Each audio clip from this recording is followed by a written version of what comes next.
that we have established where we are in the war on sexual temptation and discovered how we got into the snare in the first place. It is important to remember that victory in this war is a matter of choice. The authors of the book we've been referencing or reviewing for the last 2 weeks, remember we said it's a 6-part series, asked a critical question that I will begin today's episode with. In your battle with impure eyes and mind, what's your alternative to fighting? And that's the question I'm asking you today, is that in this battle, what is your alternative? Do you have to stay enslaved and die spiritually? Is that your choice? I bet you don't want to struggle all your life. Then it is time to fight. You might have lost your self-confidence before your spouse or God, because that's what sexual impurity does to us. You can get it back. And most times you see a lot of men, even sometimes and women too, but our podcast is particularly for men, the ones who struggle with a lot of sexual impurity or issues around sexuality. It steals away confidence. So a lot of men cannot look their wife in the eyes to have conversation. They're always scared, even among your friends, and that you cannot go to the place of prayer because you feel so impure and so unworthy to go before God in prayer. So in this fight, at first, sin might humble you, and sometimes you receive some beating. In the struggle, sometimes you get up, it punches you down, gives you some knockout. But what you desire, to respect God, and you need to get victory over sin to drive you back up. So your desire to respect God and your desire to get victory back, or even to have your confidence again back with your family and friends, should make you to get up on your feet to fight some more. So you might be saying, but why wouldn't God just take away this once and for all? Remember I said that even I think last week or the other episode. Sometimes it's okay, but after we have prayed, oh God, why then this doesn't stop? And sometimes it's okay, I've prayed, okay, maybe marriage will help me and take me away from this struggle. But like we said, marriage will never help you. And so the same thing too, God has taken away the fight, but we have our own part to play. Because we are still in flesh and blood, we need to play our own part. So Arterburn and his colleagues, when putting this book together, they beautifully, there's a phrase in the book that beautifully expressed why God won't take it away once. They said, God will run with you, but he won't run for you. I'm going to repeat that again. God will run with you, but he won't run for you.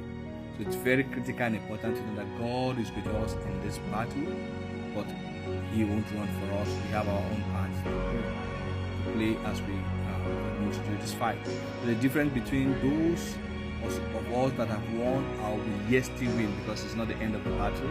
We keep still fighting until the end. And for those that also fail, or those that have failed already, this is just the difference.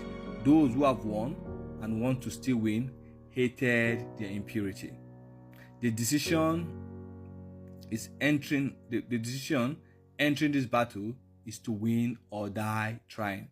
So my question to you is this: do you hate your impurity? A lot of people find pleasure in it. Sometimes some don't really want to stop. You see yourself that, you still find pleasure in sneaking those things and enjoying some of those lustful pleasure that you have. And so if you don't hate it, you will not become victorious. So one of the ways to hate it is for you to become victorious, is for you to hate your sin. And this applies to every other area of sin or anything we struggle with in life. Once we hate it, victory comes. But once we not hate it, we give excuses, it will still thriving. And so all of what we need is we can find in the book of 2 Peter chapter 1 verse 3 to 4. I'm going to read that for us from 2 Peter chapter 3 1 to 4. And it says his divine power has given us everything we need for life and godliness through our knowledge of him who called us, and by his glory and goodness. Through this he has given us his very great and precious promises, so that through them you may participate in the divine nature and escape the corruption in the world caused by evil desire. Hallelujah. You can see such a profound promises that God has given us to help us to become victorious. So this is the package we have said. His divine power has given us everything we need, which includes victory over sexual impurity.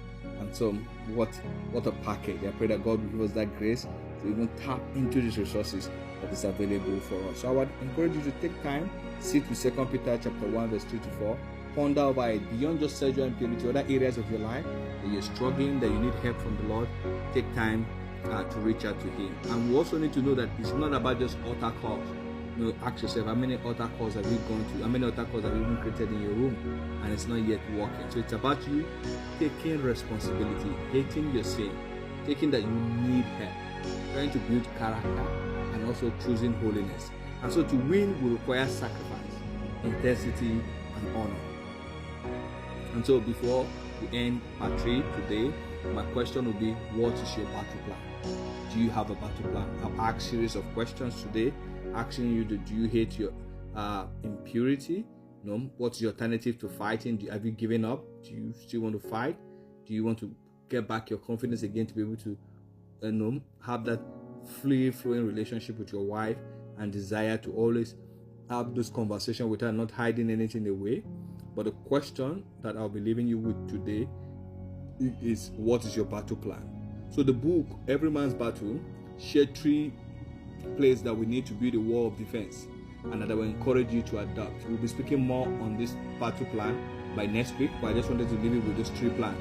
And one of them is that you need to build defense with your eyes, you need to build defense in your mind, and you need to build a defense in your heart. And so next week we're going to unpack what it means, and in addition to other battle plans in part 4 of this conversation. So until we see again next week in part 4, where we discuss the full battle plan, remember that victory is a matter of choice.